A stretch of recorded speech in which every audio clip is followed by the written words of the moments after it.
Hello, everyone. Thanks for tuning into this episode of the Software Plaza podcast. I'm Twain Taylor, editor at Software Plaza, and I have the pleasure of chatting each week with a new and a different person, a company, a vendor that provides services that's building something unique in the space of cloud native computing.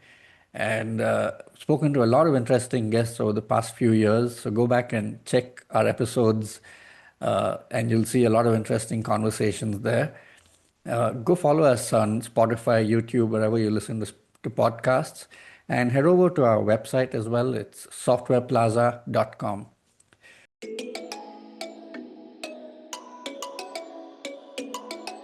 Today, I have with me uh, Gerrit Schumann, who's the CEO of mogenius. That's mogenius.com. That's their website, mogenius. And they are solving for Kubernetes infrastructure management. And they are very focused on the right approach to building an internal developer platform.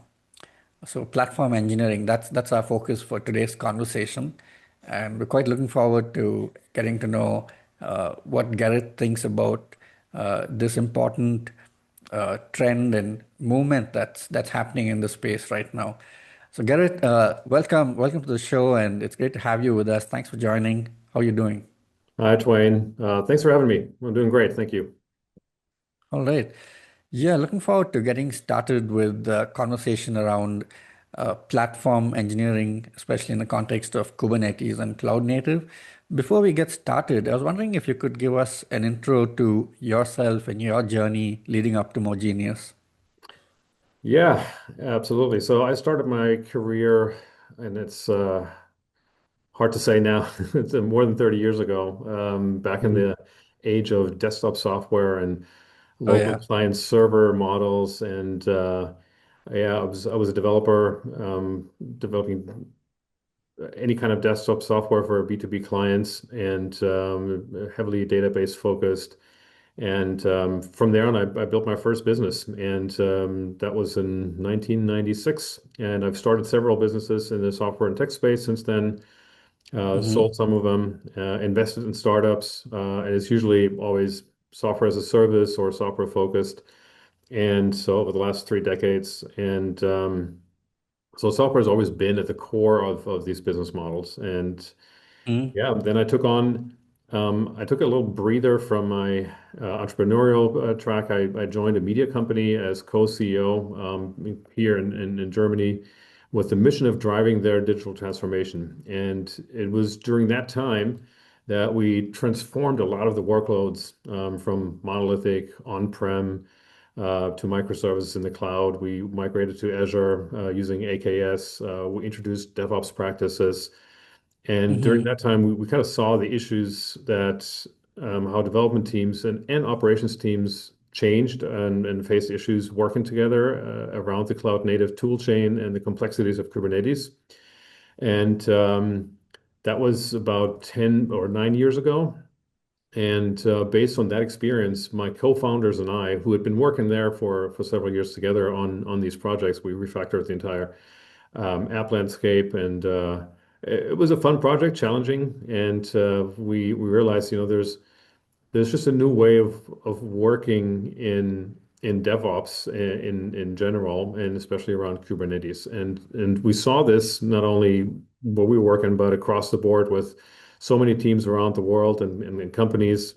And yeah, we decided to think in terms of a platform to streamline the tool chain, the workflows, and yeah, because everywhere we looked, we saw this similar issues. And then that was even we didn't realize there was a movement of platform engineering going on, and that kind of intersected at the same time as well. All right, all right. Wow, interesting. That's a long journey, and sounds like you worn multiple hats over the years. I'm Yeah. curious to know which of those organizations or startups that you've been involved with have really played a significant role in just shaping how you view cloud, and yeah, it's just had a significant impact on you. Yeah. Very good question. So my first company was non-cloud because it was simply pre-cloud, Mm-hmm, mm-hmm. and we sold the business in Roots. 2005.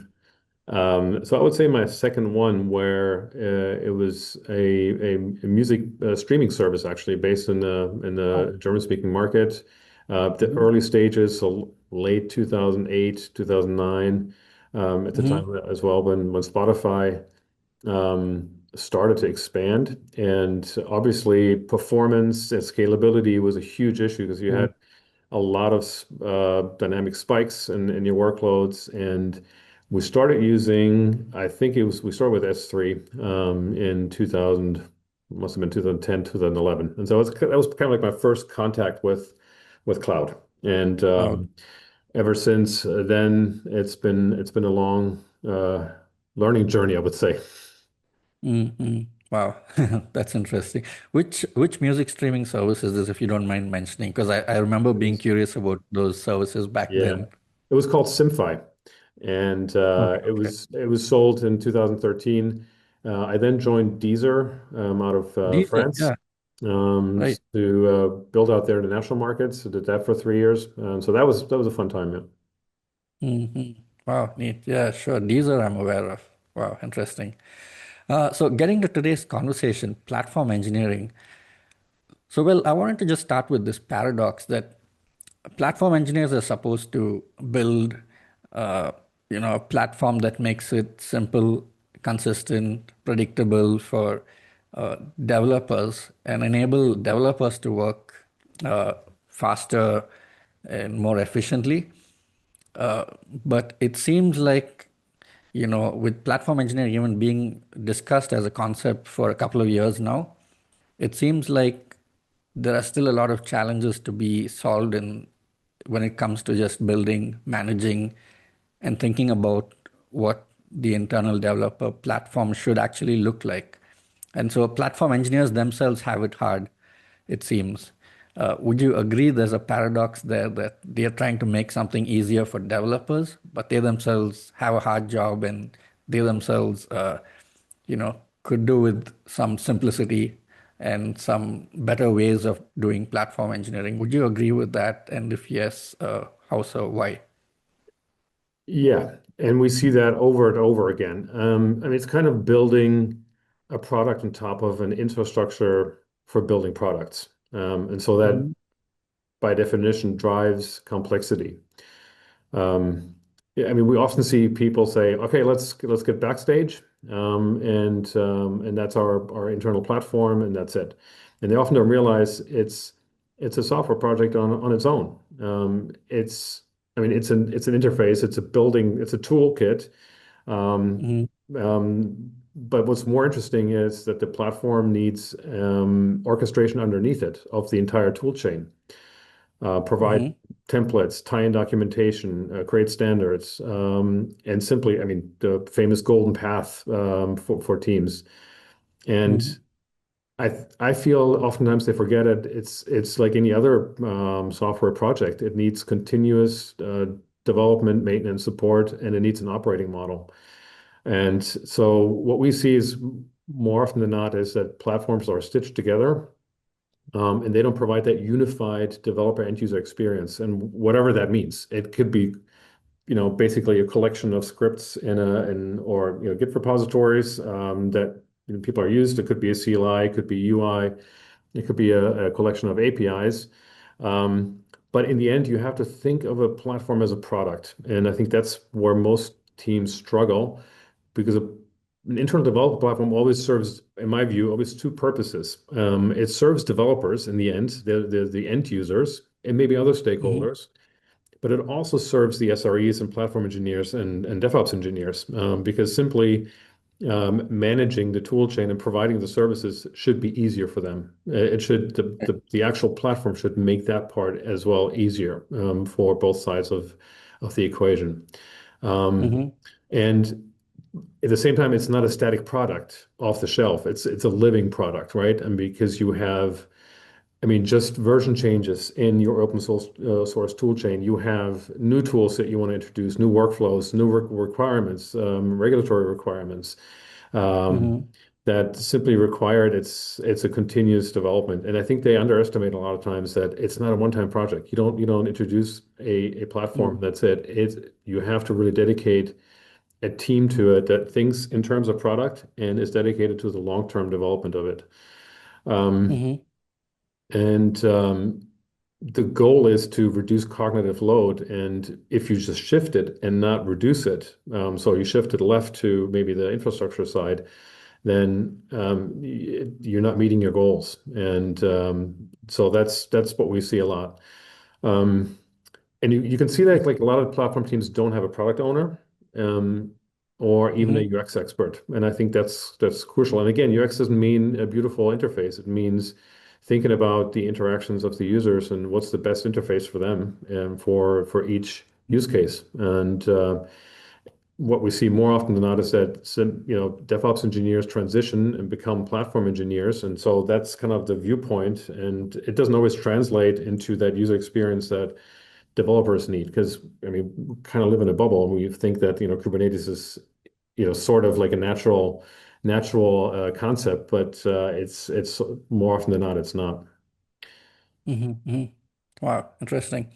Yeah, I definitely not heard of it being talked about this way, that a platform needs a product guy and a UX person as well working on it. Kind of makes you rethink how, yeah, that sounds like, okay, it is its own software product in its own right.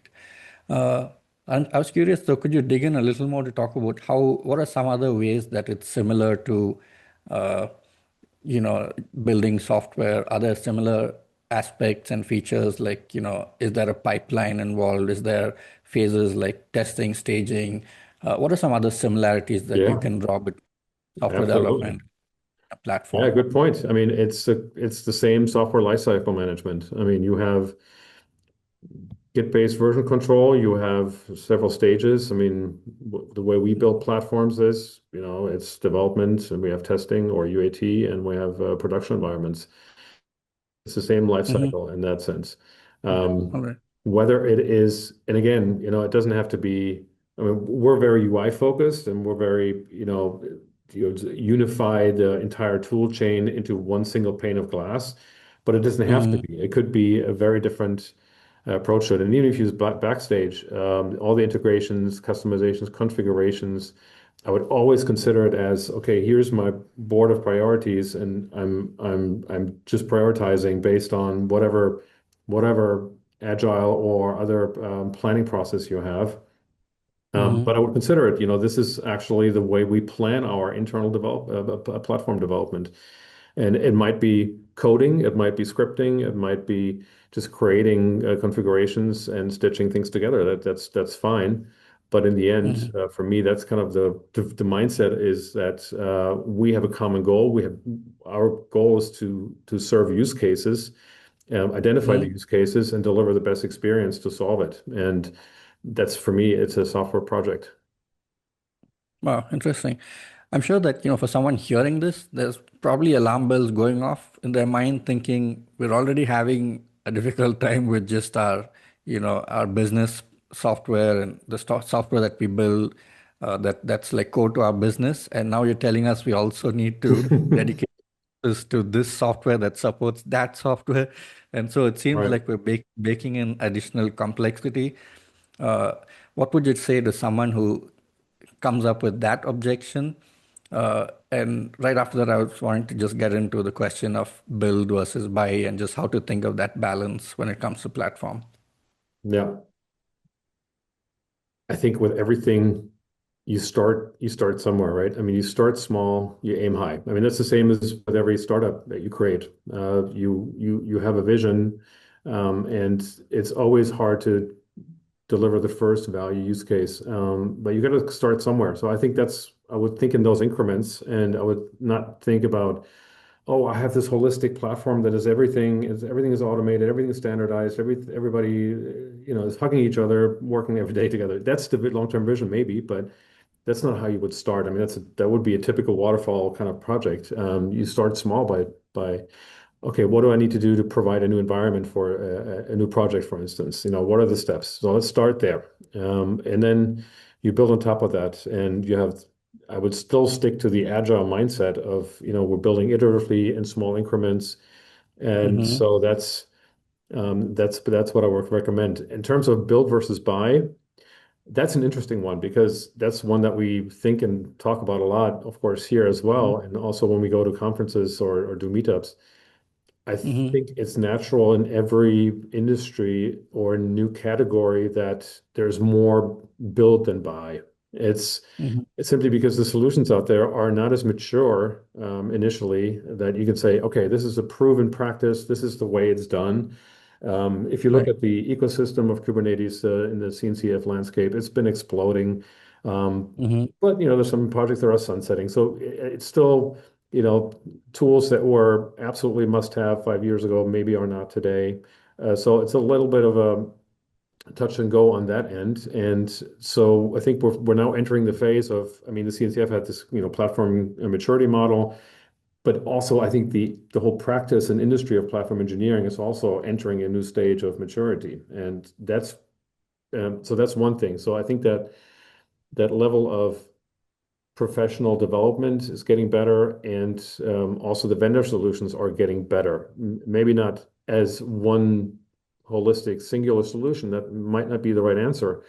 We're Mm-hmm. focused very much on Kubernetes, but there are other sides of your development process or infrastructure that you might want to manage differently. So, we see ourselves as a piece of the solution, not necessarily as this is the one size fits all solution for everything. And so that needs to come together. So it's like putting this puzzle together of like, okay, what do I build internally?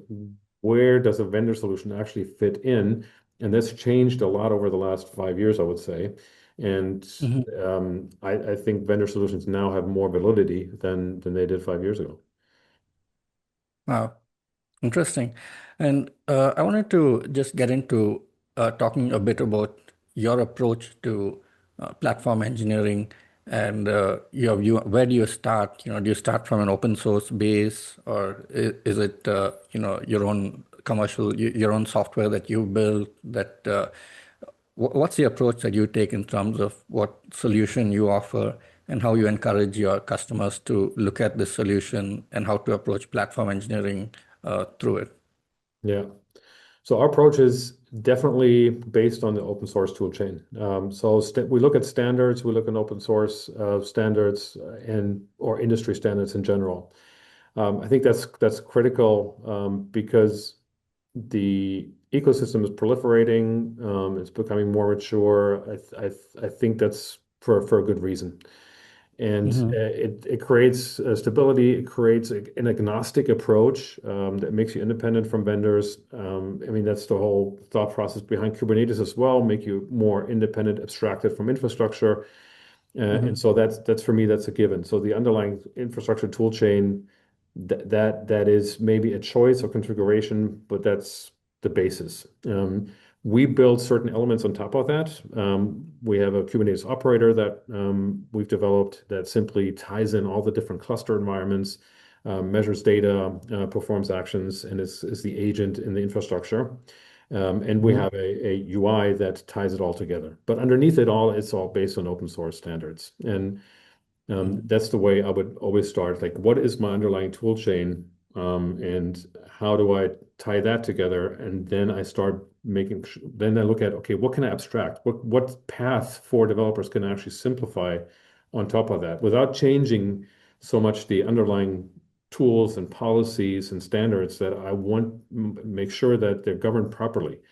And that's been a successful approach for us, and that's I think always a good starting point to look at when you build a platform. It's kind of be, let's build the engine first, and then we'll have the dashboard and the steering wheel to actually steer it as a next step.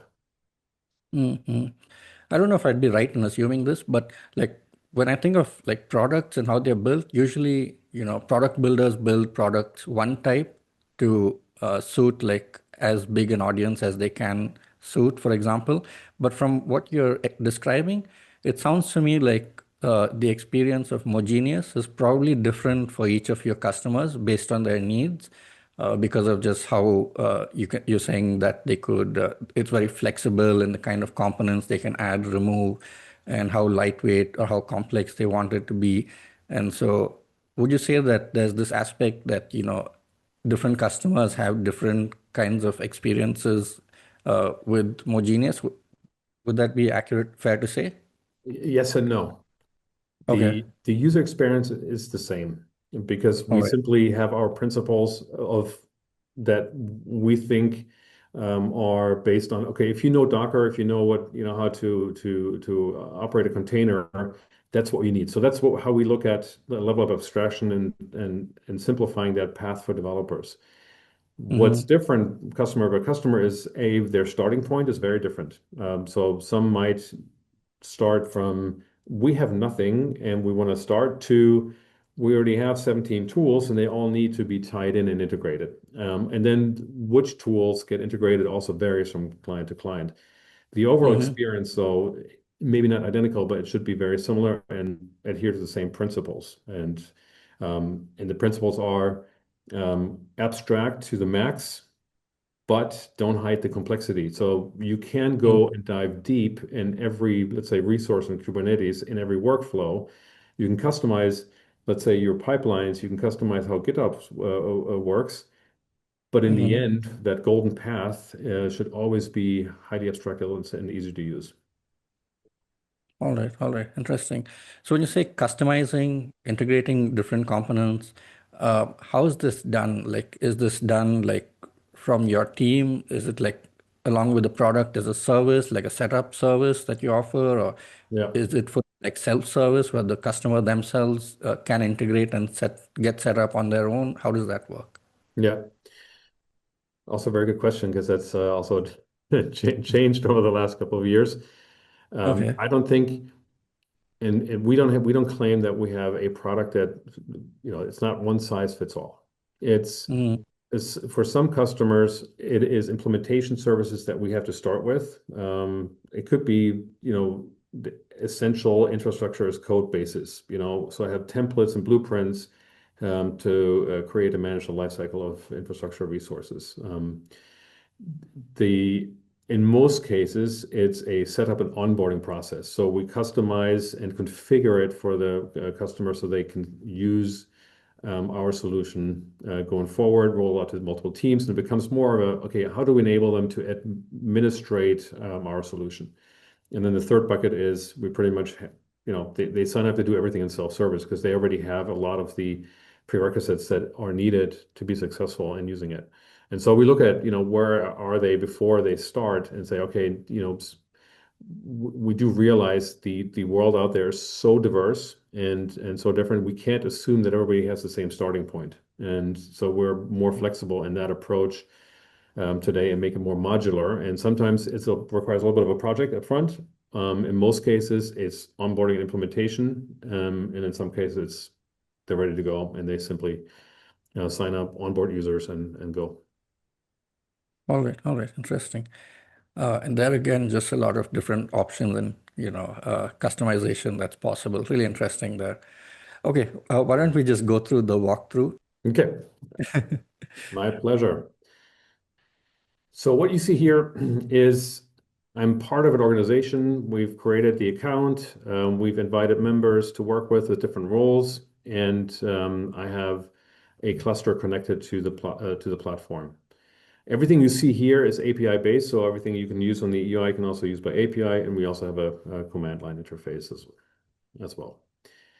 The first part that I do, we register clusters. So you install our operator in any kind of cluster, whether it's on-prem, uh, a bare metal cluster, plain vanilla, AKS, EKS, any kind of managed. You can add hundreds of clusters here and manage them and provide the same experience on top of each infrastructure environment.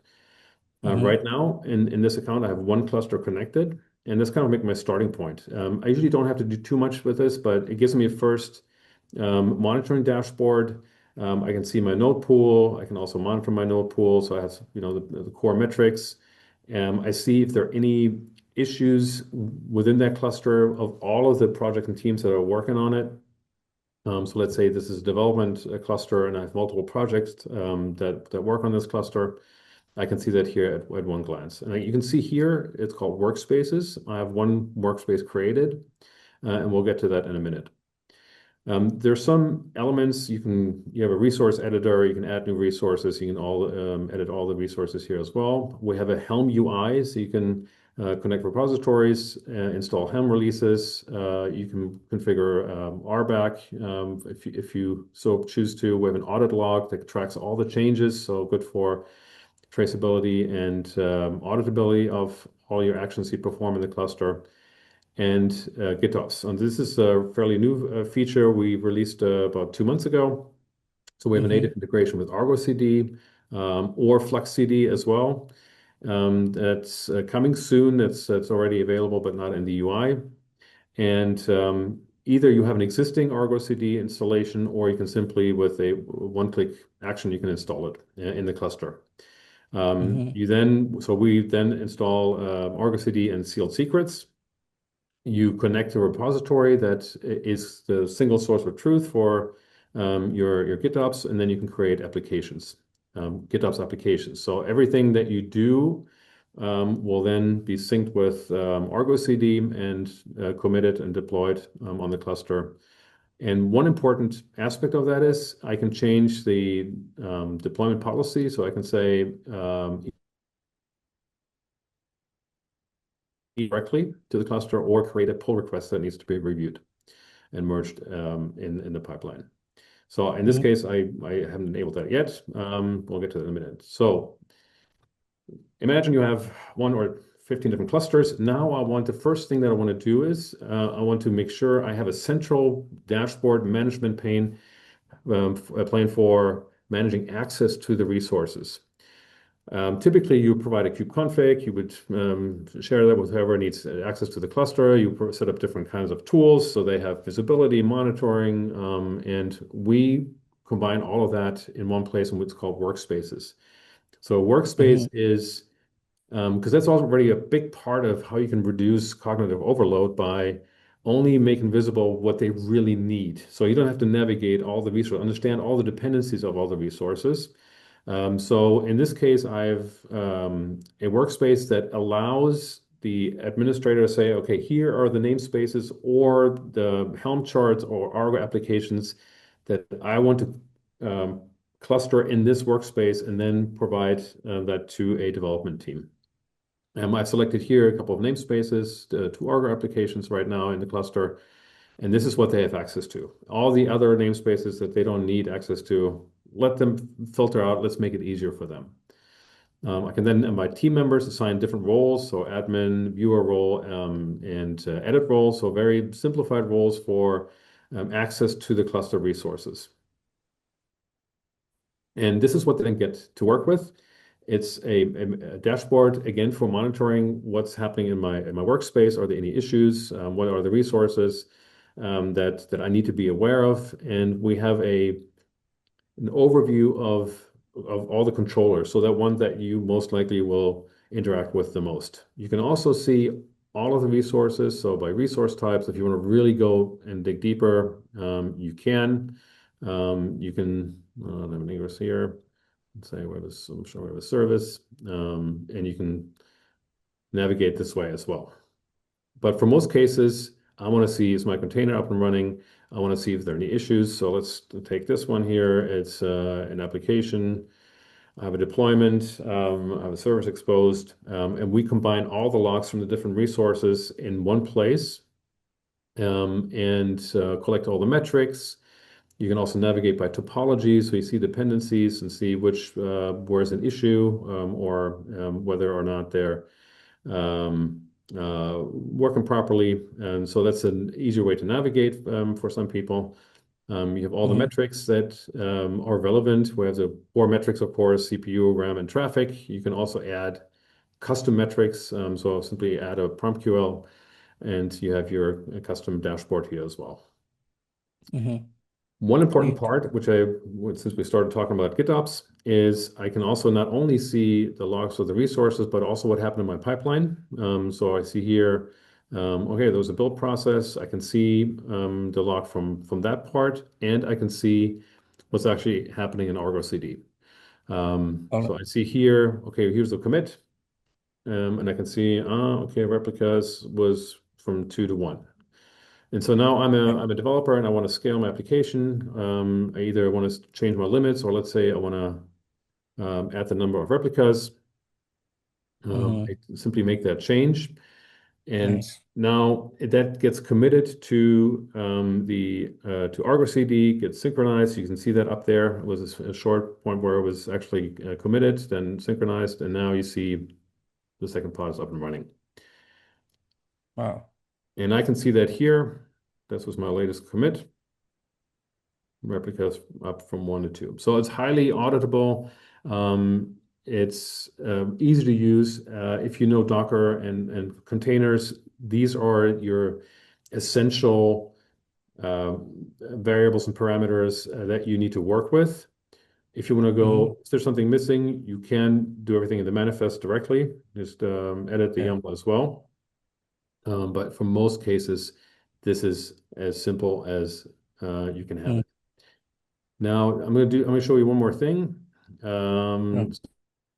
So now I want to say, because this is also an important part, how do I balance the self-services aspect that I want to everywhere, Mm-hmm. but at the same time I want some sort of control and governance. Then I simply say, okay, for certain environments, for certain workflows, I want pull requests. I want to review every change before it gets committed. So depending on what kind of cluster, whether it's development or production, kind of application, your access rights, you want to change that. So the same action that I did before, Mm-hmm. go back to my Angular application. I changed the number of pods back to 1.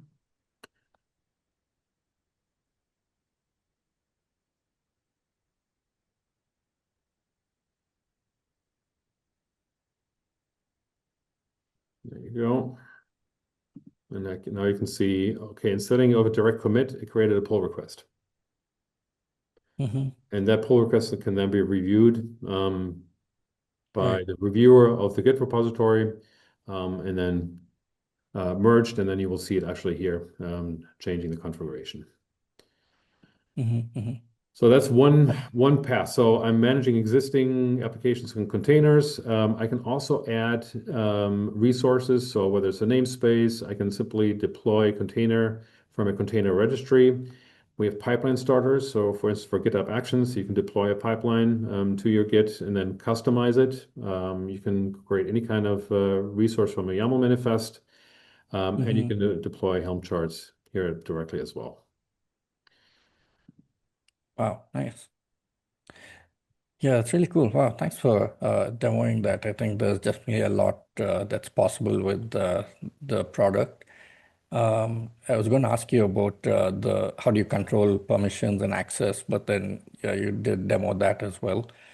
The question that I forgot, which I wanted to ask you earlier, was about just where do you see your customers coming from? Are they existing, like they've already got a start with platform engineering and they've made progress and they're finding it difficult?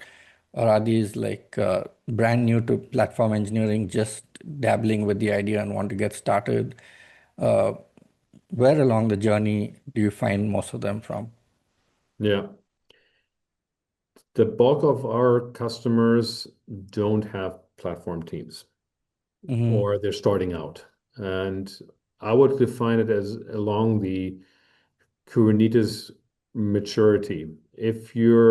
So we have 3 buckets of customers. The first bucket is they migrate to Kubernetes. They're looking to set up the tool chain. They want to get started with Kubernetes, maybe even migrate to a different provider that's typically overlapping, the infrastructure decisions.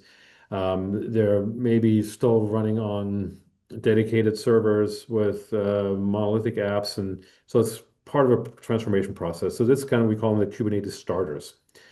And then we have the second bucket is they have success, they have pipelines. They're pretty successful adopting Kubernetes, but there's strong support issues. It's simply too much overhead, and that's when they're thinking about platforms. So they're kind of like on the verge of introducing platforms. That's the second bucket. The third bucket are platform teams that realize that, okay, we can hire like 10 more people and build our own platform or that feature, or we start piecing in vendor solutions as well. And that's, I would say, a fairly or like a newer trend, and for us at least, but we're now seeing that more and more as well.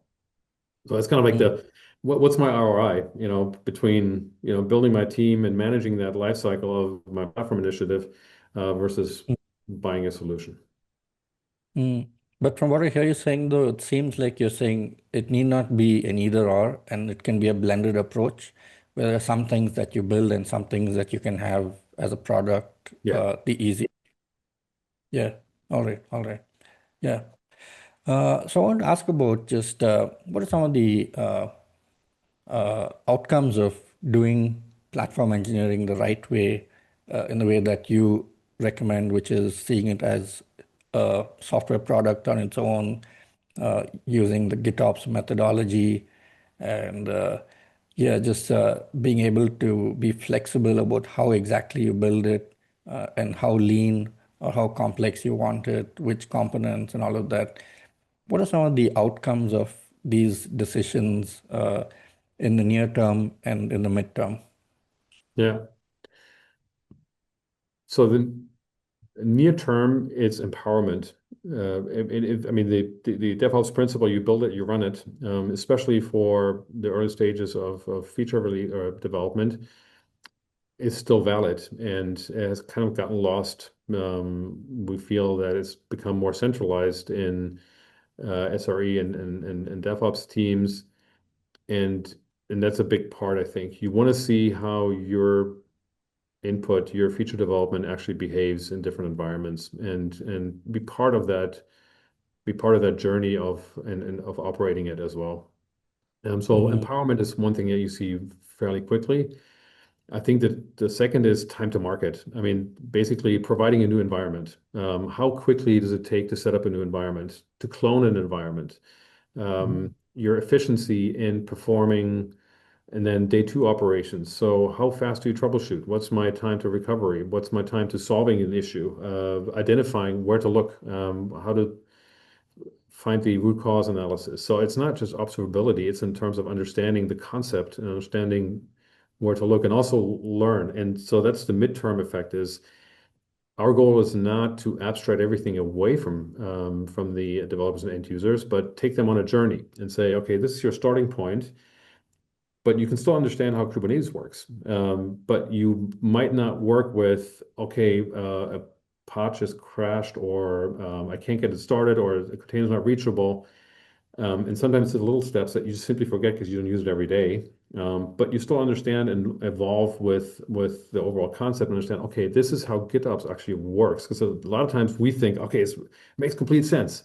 But then when you talk to developers, they're like, and it's kind of clunky for me, and I don't know, it's a different way of working, and so it's our goal is to take them on a journey and say, okay, this is your starting point. It might be a highly abstracted, simplified path, but you can learn more and try out different things as you go along, and try different methods as well. So instead of maybe using a standard pipeline, it's the second step. You maybe customize it. You add testing steps, and you do that on your own, or you go deeper into, okay, maybe I'll jump into the YAML file, and I'll because everything you can do, you can control either from the Git or from our UI, and say, okay, let me play around a little bit and understand how it is actually structured. And I think that's the exciting part, that because a lot of times when you talk to platform teams or in general teams, we also see the ones that say, we want every developer to know how to write and manage manifests and understand Kubernetes really, and we want them to do all the certifications, and you can invest in that. It's simply, if you want to invest in training, upskilling, that's a path to go. Most companies don't view it that way, and also not most developers want it that way. It's also kind of like, how do you want to work? And so I think that's we're trying to find a blend of, whereas the most efficient, so it's in terms of time savings, getting new things up and running, identifying issues, but also learning the cloud native workflows and tool chain better over time. All right, all right. Wow. We're nearing the end of our conversation. One question I wanted to ask you is just about the future and looking ahead the next year or so. What are some things you see as important to keep your eye on in this space and how platform engineering is changing, evolving, maturing? What are some things that you have on your mind, or maybe something that's on the roadmap for mogenius? Anything you'd like to comment Yeah. when you look? Um, I went to the Infrastructure and Operations Conference by Gartner in London a couple of weeks ago. And so the good news is the clear message is, I mean, there was a couple of, obvious ones and a couple of like, okay, it's interesting that they emphasize it so big. They said it's all about platforms. So that is going to be the topic. And I think that's just the way we think about it. And how it's going to, be, a much more detailed this conversation, but it's going to be all about platforms. And the second is obviously it's going to be all about AI, whether Okay. it's for AI workloads or for how do you manage infrastructure. And I think I talked earlier about developer experience and user interface, and I think that's going to change over time. I mean, we think about infrastructure by prompt. We're introducing our first AI agent called AI Insights that identifies errors. So it scans all the errors or critical events or any kind of interesting events. So we filter it and then we provide a lot of context, but the right context. So you can automatically in the background with the LLM of your choice provide the prompting, get root cause analysis, how to fix it, and then of course the next step is then maybe create something new and also perform the fixes in a more automated fashion. I think we're getting there. So I think the way we interact with platforms or infrastructure is going to change over time, and that's I think of the most exciting part right now that we're seeing. So moving away from the algorithmic uh, part to more an AI-based part, and then the third I would say. Yeah, I think I mean the message was, multi-cloud, data sovereignty, resilience. Those are things that are playing a big role also for platforms. How can you cater to a multi-cloud approach? How can you standardize? It becomes even more important. Kubernetes becomes even more important in that equation because that's what it's built for. And Mhm. so I think that's going to be exciting to watch. Mhm, mhm. Wow, fascinating. When do you expect your AI agent to launch? This month.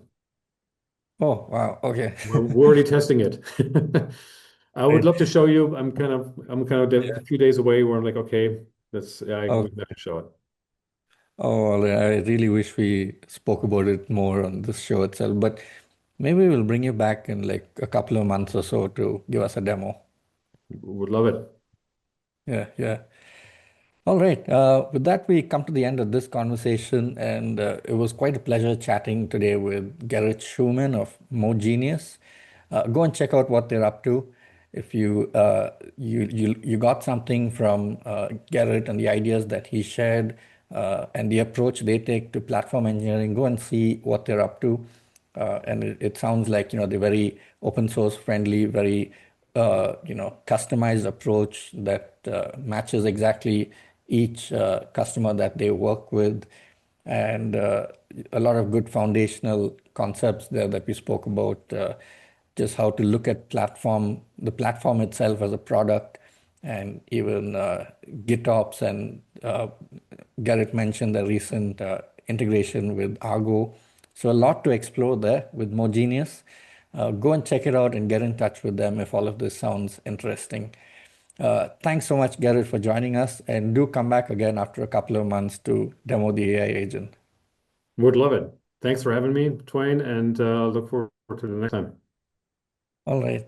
Thanks All for right. all of our listeners, viewers for tuning in, and we'll see you on the next episode. Bye bye.